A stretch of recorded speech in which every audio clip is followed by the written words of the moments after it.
Good morning.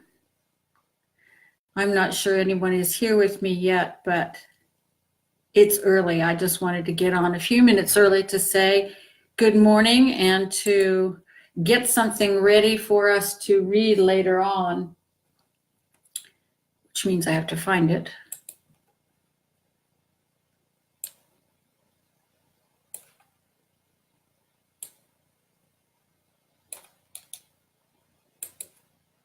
Which I'm doing right now.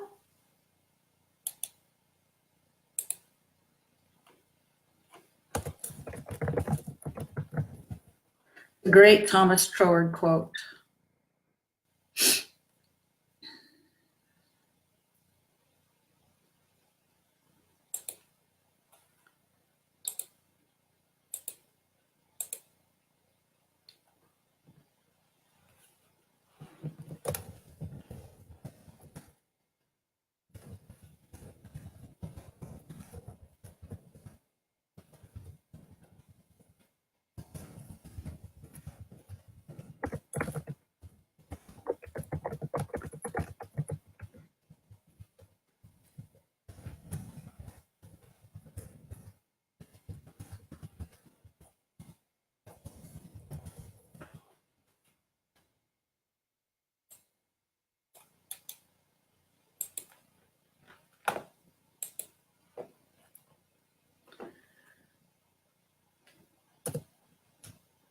I hope you are all well this morning.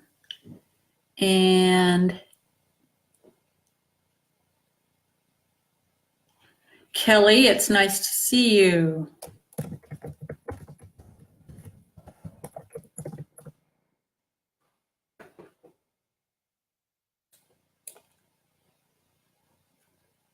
This is our first venture at Facebook Live. I think we'll be doing it more often.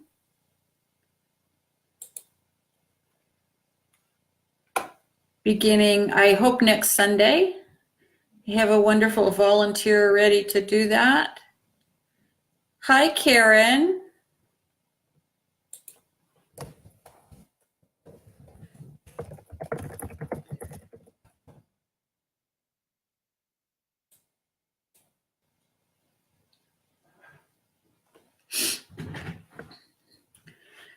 Snowy, snowy, snowy weather out there. I got up this morning and lost my 9-pound watchdogs in the snowdrifts and decided it was really a silly idea to have people out driving in it. So here we are. I understand our hike for later on at Bruckner Nature Reserve has been postponed as well, which is probably a really good idea. Because where I am, near Cornerstone, it's still snowing.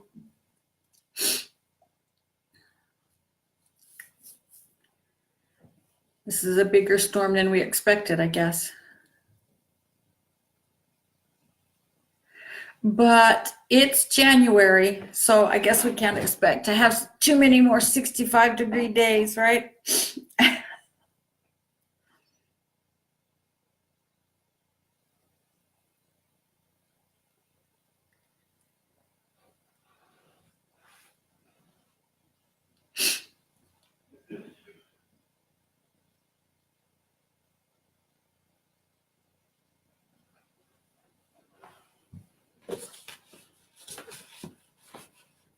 I'm sure the band is happy about not having to drag themselves out as well. Fun to play music, but not fun to get there.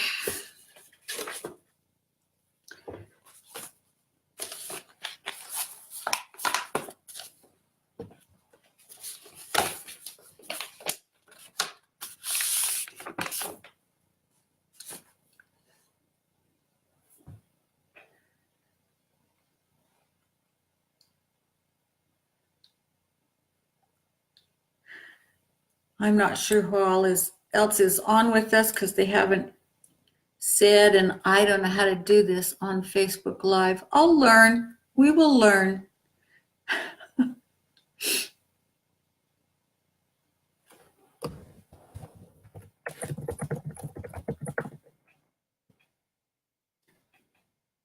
just figuring it all out is some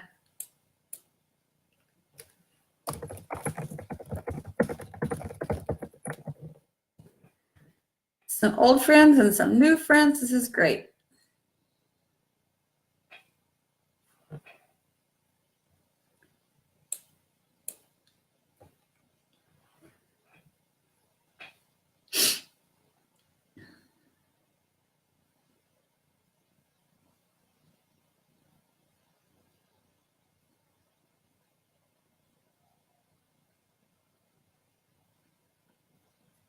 I hope you all have other people to shovel your walks today. My neighbor has been over twice with the snowplow. And the last time he came over with his shovel and shoveled the walk and a small area for my dogs to go potty, which was so sweet. My husband gives him a 12-pack of beer every time he does our walks. And boy, he's earning it this storm.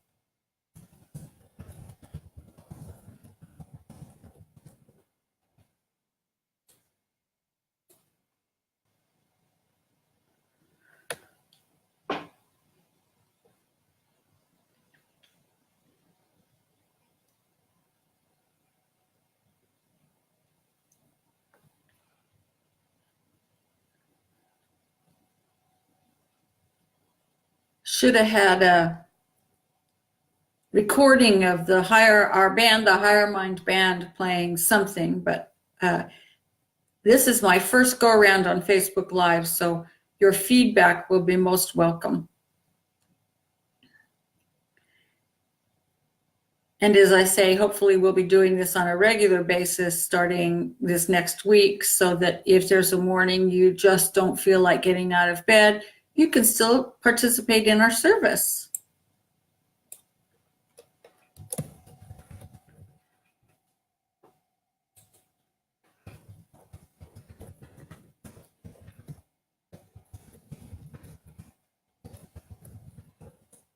Joni Spain is here from Indiana. I hope she probably has more snow than we do. A friend of mine in Missouri had 18 inches of snow yesterday. So I guess we have to consider ourselves pretty lucky, right?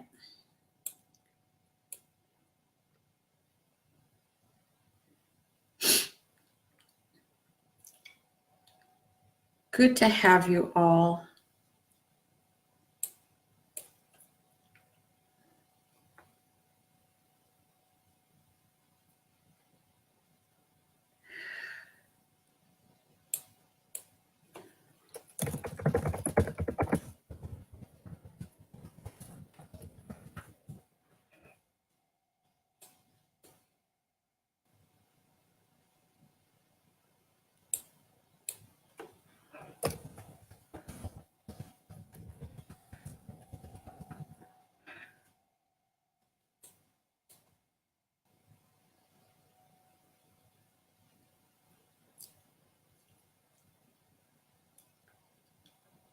One thing I'm learning already is that the comments feed doesn't scroll. I have to pay attention to that.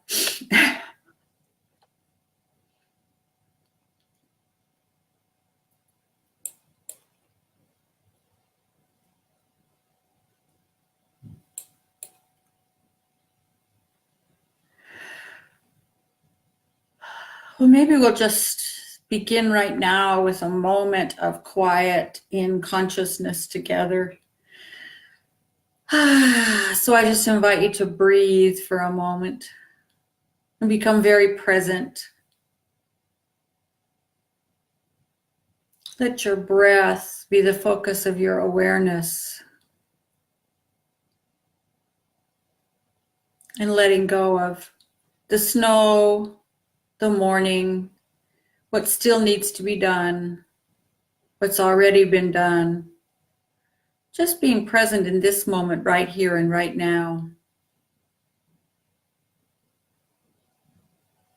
Relaxing and remembering that as we sit, we don't have to do anything.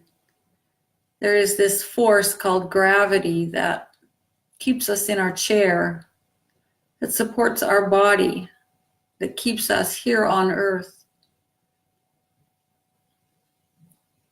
And I recognize that there is a force, a similar force for good in the universe that goes by so many different names. Some call it God, some call it spirit, some call it infinite intelligence, some call it life. It doesn't matter what we call it. What matters is that we acknowledge that it flows through us, that each one of us is a center of this one life, this one presence, this one glue of love that holds everything together. As we recognize that and allow it to flow more fully and completely through us, wherever we go, we leave a little love behind, yet it never diminishes the source of love that is at the very core of our being. And so we gather today to celebrate our oneness in this love, to remember who we really are and what we're really about, being here on earth at this time, fully expressing ourselves, fully expressing that one life as only we can do, each one of us a unique and perfect and beautiful expression of life and love. And so I give thanks that we are able to gather via this technology, even though it's too snowy to even go outside. I am grateful that we are able, across the miles or minutes, to simply come together, to breathe, to remember to be. It is good. It is very good. And I just let it all be. And so it is. Amen. So we have some new people and we have some people I know really well. So I simply want to introduce myself. I'm CC Coltrane and I am the Minister and Spiritual Director of the Center for Spiritual Living Greater Dayton, which is a community that comes together to be a container of love to assist and support everyone in real transformation. I'm going to talk a little bit today about what I mean by that. But I want to open up with a Lily Tomlin quote that I just love. She said, "I always wanted to be somebody. I see now I should have been more specific." It's a really funny quote, but it's really true too, because unless we know where we want to go, unless we know what we want to create, then we just might, out of habit, create something that we don't like very much. Because every moment we're creating what happens to us in the next moment. Every day we're creating what happens to us tomorrow. Everything we think and say and do now is giving rise to what we experience in the next moment. So this is our great freedom, is it not? Because if we don't like where we are today, then we can create something new for tomorrow and for the day after that, by thinking and doing and speaking something different. That is the real basis of freedom, that nothing is foreordained. Nothing is keeping us from changing the course we're on. We can always move into something bigger and more wonderful and something we love more. And the way to do that, in my mind, is to first become conscious of what we're thinking and saying and doing and believing, and then decide where it is that we really want to go. We all want to be somebody, but what does that really mean? What does that really mean for you? And the only way we can move from where we are to where we want to be is to develop a picture in our minds, a dream, if you will, of what that looks like. And all too often, I think the dream that we dream is just a kind of prettied up version of where we already are.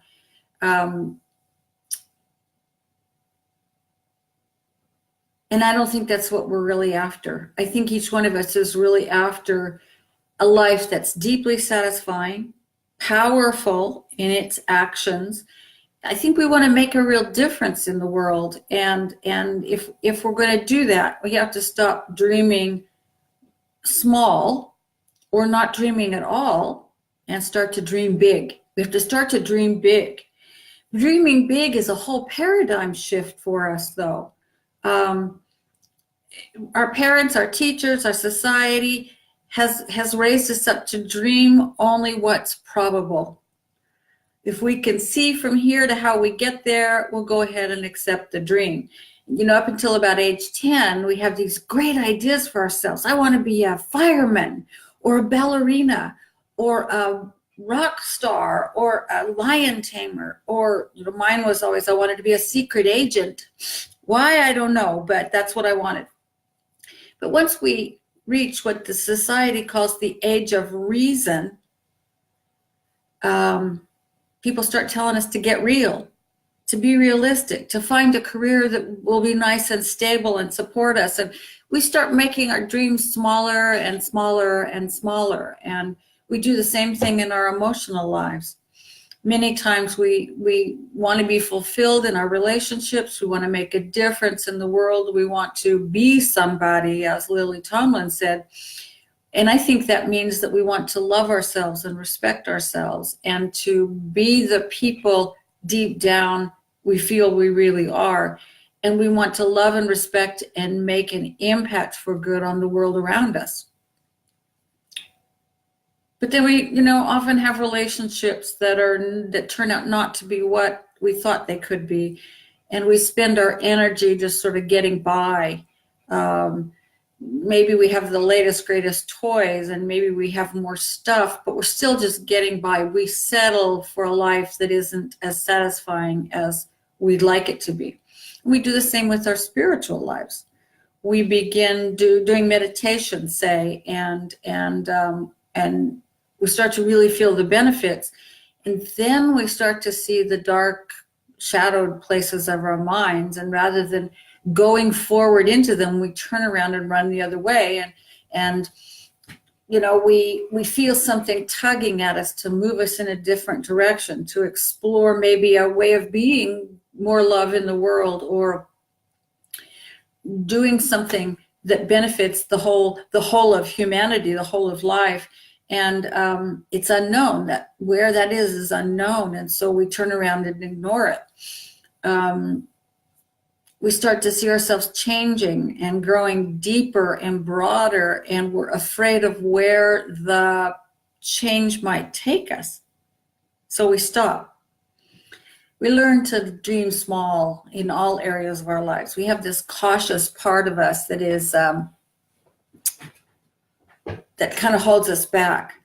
And Carl Sandburg had a great quote. He said, "There's an eagle in me that wants to soar, and there's also a hippopotamus that wants to wallow in the mud." I love that. Yes, both of those are present. And both of those are things we have to learn to walk with, deal with, live with. Brian Tracy's quote I posted a few minutes ago, I really like. This is our reading for the day. Oh, I guess I didn't post it. Anyway, it goes like this. It says, "A wise man once said, 'You must dream big dreams, for only big dreams have the power to move people's minds. When you begin to dream big dreams, your level of self-esteem and self-confidence will increase immediately. Your self-image improves. You feel more positively about yourself and your ability to deal with whatever happens to you. The reason so many people accomplish so little is that they never allow themselves to let go and just imagine the kind of life that is possible for them.'" I think sometimes it's kind of scary, particularly in times like this where life is just so uncertain everywhere. We get fearful of the life that's possible. And so we settle for the life we can see from where we stand now is probable. I've been pointing this out for the last couple of months, just as a statement in our services on Sunday, we exist as a community to support each other in real transformation. I want to talk a little about the difference, about what real transformation is. Lots of, I've heard several spiritual teachers lately say that there are two kinds of spiritual teachings. There's transformational and translational. Translational teaching, someone once said, is sort of helps us spruce up the dream we have in our minds already. You know, we kind of make it prettier. Maybe we get better stuff, a bigger income, a better looking partner, or whatever. As opposed to transformational teaching, which wakes us up from the old dream altogether. It moves us into a space where we start to imagine and live into what's possible, not just what's probable. It puts us in a whole different plane of existence, which I think is sort of what we're after. So we're after transformation. A major change in form, function, or nature is how the dictionary defines it. We're transforming our very nature through spiritual practice. And you know, most of us grew up in a time where, or many of us did anyway, where we were told that our brains developed up until, you know, age 10 and then stopped changing. So what you had at age 10 is what you're stuck with. We know better now, thank goodness. I don't want to be stuck with my 10-year-old brain. It was strange. You know, life was very strange at that point. And I'm very glad that I didn't, that my brain was able to change. What we know now is that the brain is always changing. It's always rewiring itself and changing connections based on environment, behavior, and a change in the neural atmosphere, which means what we think, when we learn something new, when we alter an old belief, when we have a big dream. The actual neural pathways in our brain change. The brain rewires itself to strengthen new connections and to actually cut off connections to old things that we're not thinking about anymore, which is why when we change our thinking habitually, when we make it part of our habitual thinking, new connections are forged, and pretty soon we start to forget the old stuff. Spiritual teachers have said that for thousands of years. They didn't know the pathways, but they said we can change the way we think. We can change the way we interact in the world. Thinking in new ways, dropping old senses of limitation, dreaming bigger dreams, breaking the chain to what's merely probable. All of that changes the very structure of our brain.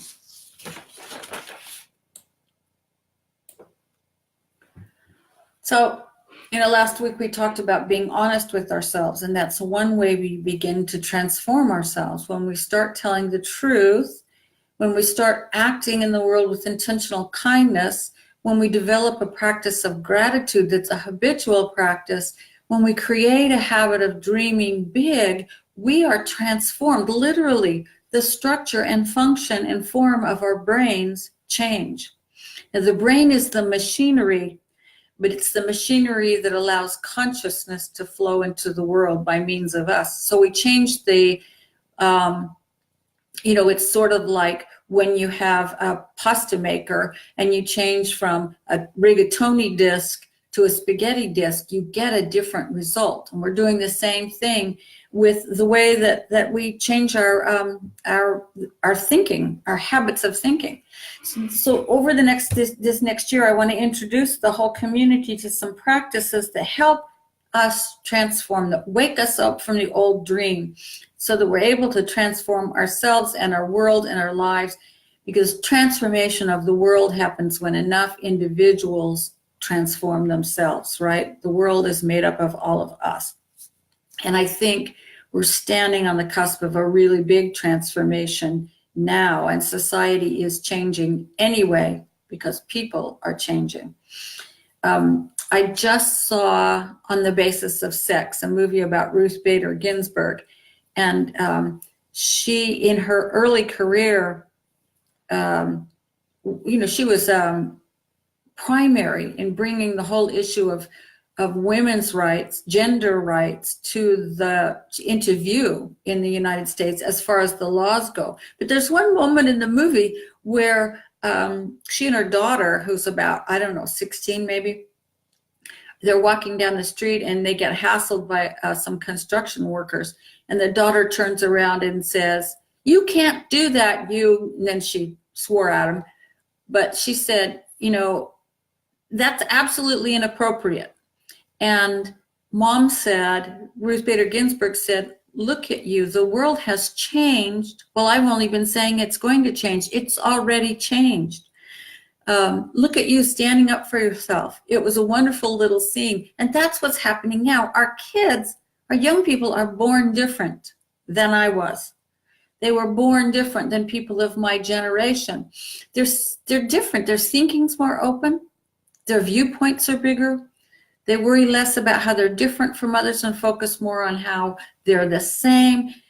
And I love that. And I want all of us to be on that edge of changing ourselves so that we can help the world around us become transformed.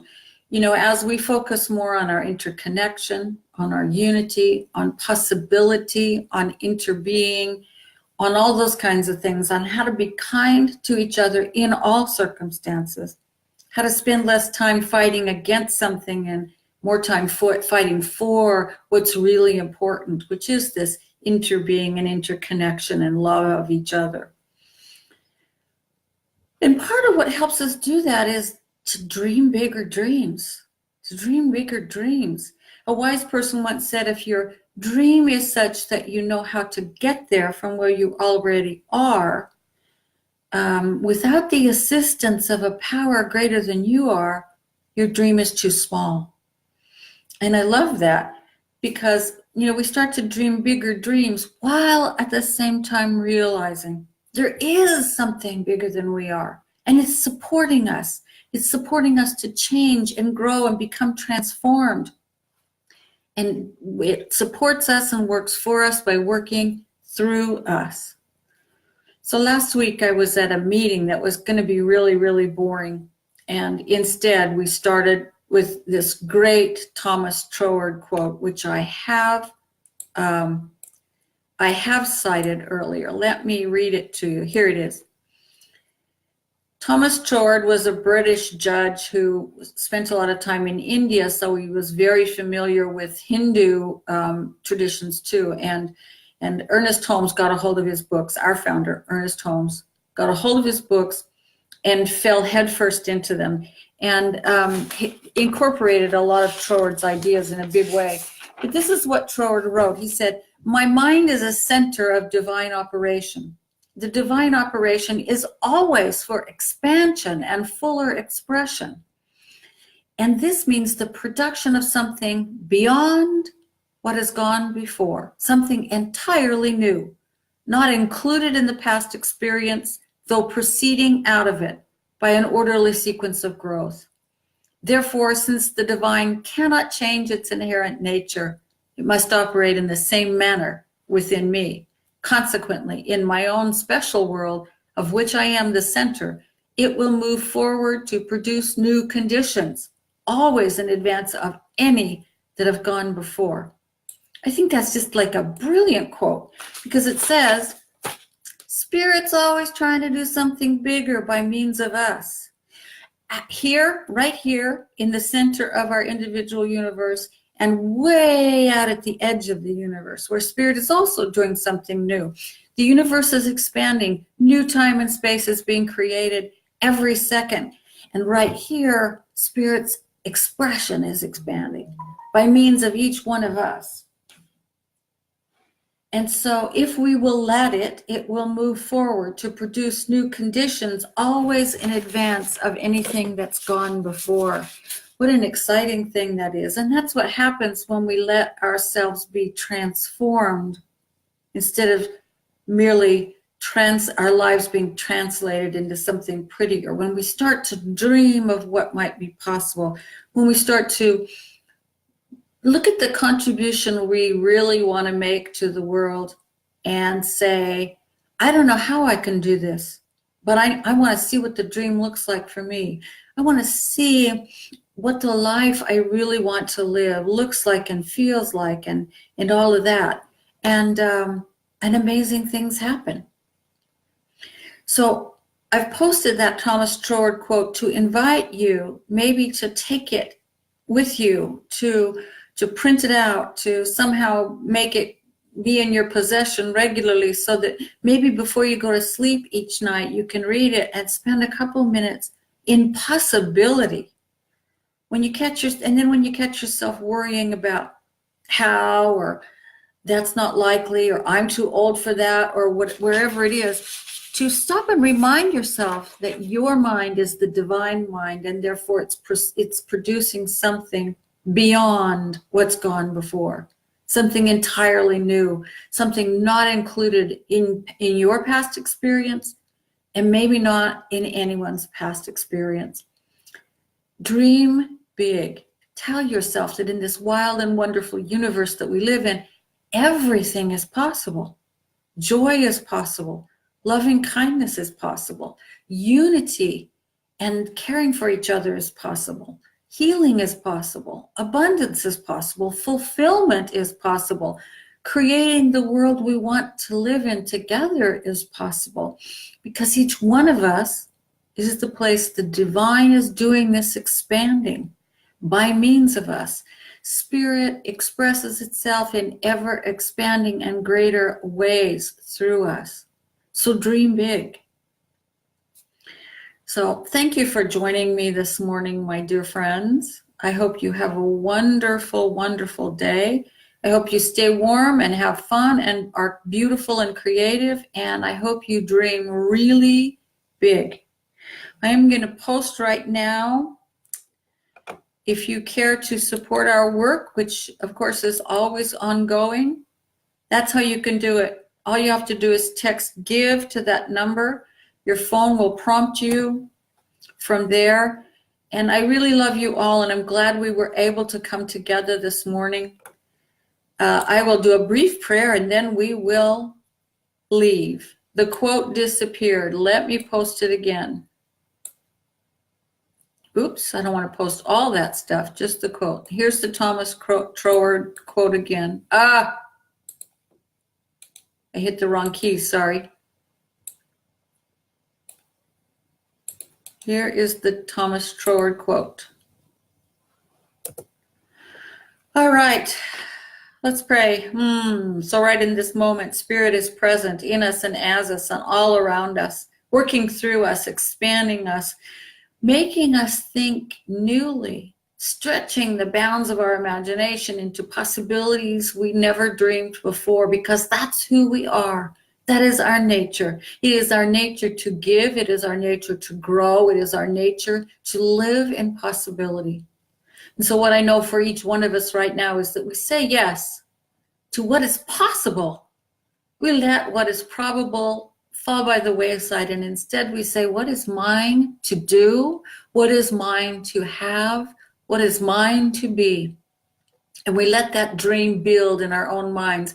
And then as if by magic, our feet are moving in that direction. And we are always, always, always supported by a friendly, loving, caring, supportive universe that says yes to us. That says, yes, my beloved, in you, I am expressing in greater and greater ways. So knowing this deep truth about each one of us, I give thanks.